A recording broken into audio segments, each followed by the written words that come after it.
কিন্তু Michael H heart একজন লেখক দ্য 100 বলে একটা কিতাব লিখেছে। ওই দ্য 100 কিতাবের ভিতরে 100 মনীষীর জীবনী তিনি লেখবার ক্ষেত্রে আল্লাহর নবীর নামটা সর্বপ্রথম রেখেছেন। একবার জোরে বলুন সুবহানাল্লাহ।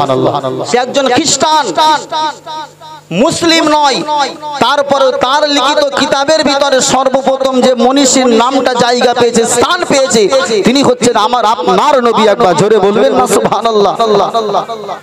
এই ঝাটকে প্রশ্ন করা হয়েছিল, স্যার আপনি খ্রিস্টান হয়ে মুসলমানদের নবীদের নাম কেন আপনার কিতাবের প্রথম নম্বরে দিলেন? আরো তো 99টা মনীষীর জীবনে আপনি লিখেছেন, তাদের নামটা কেন লিখলেন না? প্রশ্ন করা হলো। এ বাপ মনে আছে আপনাদের, কেন মুহাম্মাদের নামটা প্রথমে দিলেন? আপনি তো খ্রিস্টান। তখন এই ছাড় বলেছিল, হে দেশের মানুষেরা, আমি মুহাম্মাদের দুটো উক্তি পড়ে আমি অবাক হয়ে তাকেই 100 মনীষীর ভিতরে প্রথম নাম্বারটা দিয়েছি। কি উক্তি শুনবেন আপনারা? এই জোরে বলেন শুনবেন। খ্রিস্টান পাদ্রী মুহাম্মদুর রাসূলের নামটা 1 নম্বরে দেবার পিছনে তিনি একটা হাদিসের ফলো করেছেন। হে মানুষেরা, আমি এই ছাড় নবীর একটা উক্তি পড়েছি, মুহাম্মদ সাল্লাল্লাহু আলাইহি সাল্লামের একটা উক্তি।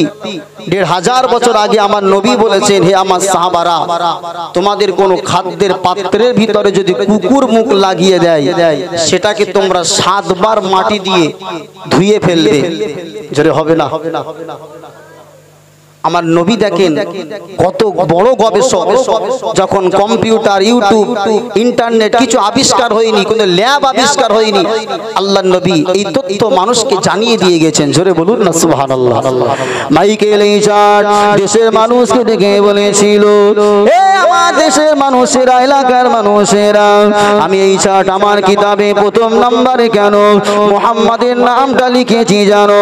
তিনি তার হাদিসের ভিতরে আমি পড়ে জানতে পারলাম, মুহাম্মদুর রাসূলুল্লাহ 1500 বছর আগে তার হাদিসের ভিতরে বলেছে, কোন পাত্রে যদি কুকুর মুখ লাগিয়ে দেয়, ওই পাত্রটা 7 বার মাটি দিয়ে ধুয়ে ফেলতে হবে।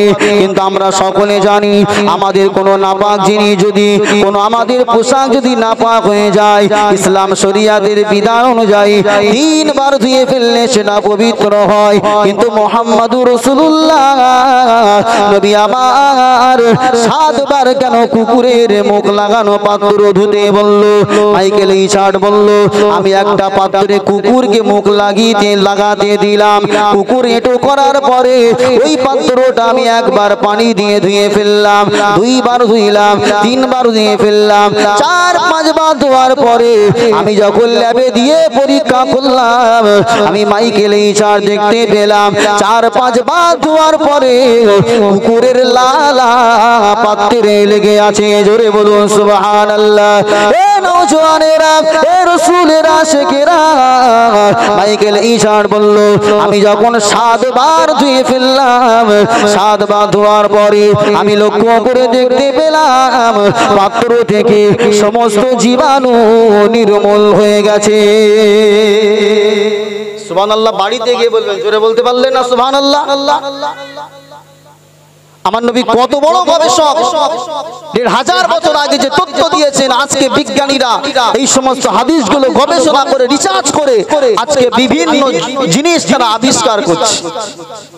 দ্বিতীয় নম্বরে তিনি একটা হাদিস বললেন, যে এই হাদিসটা পড়ে আমি অবাক হয়েছি যে মুহাম্মদুর রাসূল সাল্লাল্লাহু আলাইহি সাল্লাম কত বড় চিন্তাবিদ।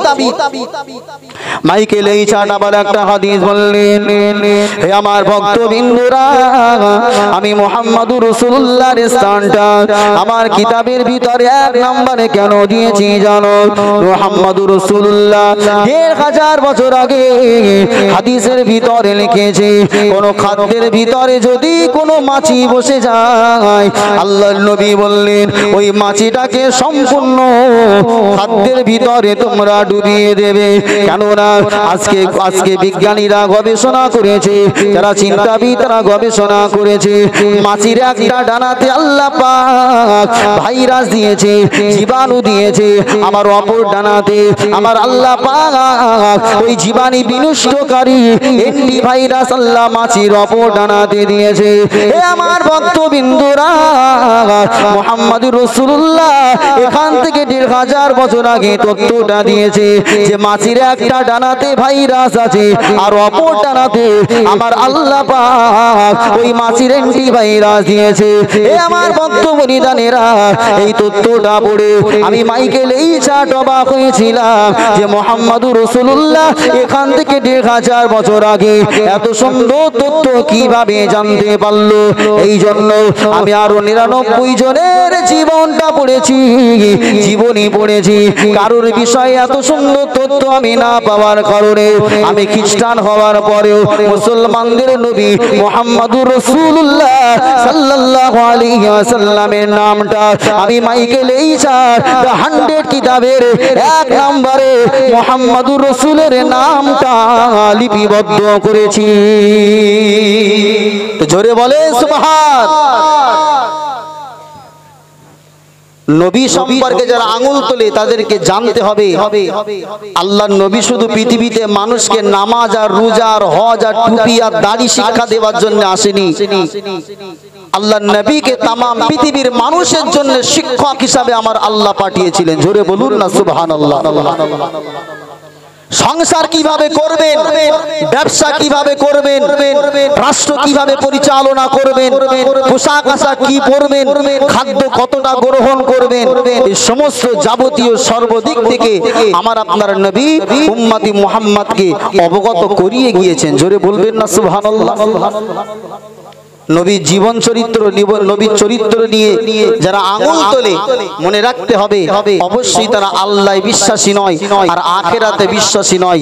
কোরআনুল কারীমের অপর আয়াত থেকে প্রমাণ পাওয়া যায় আল্লাহর নবী সম্পর্কে পৃথিবীর আলেম সমাজ সম্পর্কে যারা বাজে মন্তব্য করে অবশ্যই তাদের জন্মের কোনো ব্যাপার আছে। এটা কে বলেছেন? আমার আল্লাহ পাক রব্বুল আলামিন কোরআনুল কারীমের ভিতরে জানিয়েছে নবী সম্পর্কে যারা আঙুল তোলে নিঃসন্দেহে তাদের নারী নক্ষত্র খুঁজে দেখবেন জন্মের কোনো গন্ডগোল না থাকলে আল্লাহর রাসূল সম্পর্কে কেউ বাজে মন্তব্য করতে পারে না। আমার আব্বা জামাইজানেরা, নওজওয়ানেরা, তরুণেরা, হে রাসূলের আশিকেরা, আমার আপনার নবী জনাবে মুহাম্মদুর রাসূলুল্লাহ সাল্লাল্লাহু আলাইহি ওয়াসাল্লামকে আমার আল্লাহ পাক রব্বুল আলামিন দুনিয়া জমিনে কেন পাঠিয়েছিলেন?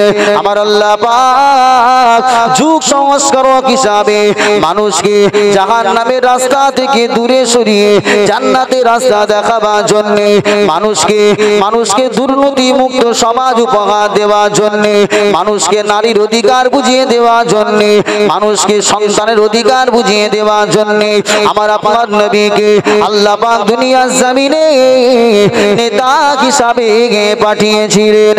এ নওজওয়ানেরা, তরুণেরা, এ রাসূলের আশিকেরা, কেন আমার আল্লাহ পাক আমার আপনার হাবিবকে এমন একটা সময় আরবের মরুভূমিতে পাঠিয়েছিলেন যে যুগটাকে কিতাবের ভিতরে বলা হয় আইয়ামে জাহিলিয়াতের যুগ।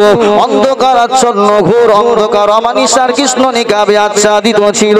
এমন একটা সময়ে আমার আল্লাহ পাক রব্বুল আলামিন ওল্ড আরব কান্ট্রিতে আমার আপনার হাবিবকে পাঠিয়ে দিয়ে तमाम পৃথিবীর মানুষকে সুখ শান্তির বার্তা দিয়ে আমার আপনার হাবিবকে আল্লাহ পাক রহমত হিসাবে পাঠিয়েছিলেন।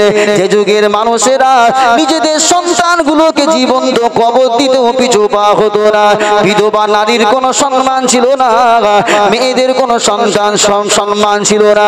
এমন একটা অন্ধকারাচ্ছন্ন যুগেতে আমার আল্লাহ পাক তাআলার হাবিবকে পাঠিয়ে গোটা সমাজের অন্ধকারাচ্ছন্ন দূরীভূত করে तमाम পৃথিবীর জমিনে ইসলাম নামক শান্তিটা দিয়ে কোরআনের জ্যোতি দিয়ে আল্লাহ तमाम পৃথিবীর ধরণীটা আলোয় আলোকিত করেছিলেন। জোরে বলুন সুবহানাল্লাহ। এ নওজওয়ানেরা, তরুণেরা, এ রাসূলের আশিকেরা, আমার আপনার নবী জনাবে মুহাম্মদুর রাসূলুল্লাহ সাল্লাল্লাহু আলাইহি ওয়াসাল্লাম মাতৃগর্ভে থেকে ভূমিষ্ঠ হওয়ার পরে মা আমিনার ঘরটা আল্লাহ পাক রব্বুল আলামিন হাবিবকে দিয়ে আলোয় আলোকিত করে মা হালিমাতুস সাদিয়া যখন হালিমাতুস সাদিয়া যখন তায়েফের জমিন থেকে নিয়ে আমার আপনার হাবিবকে দুগ্ধ পান করাবার জন্য তায়েফের জমিনে গেলেন। মা হালিমাতুস সাদিয়া তিনি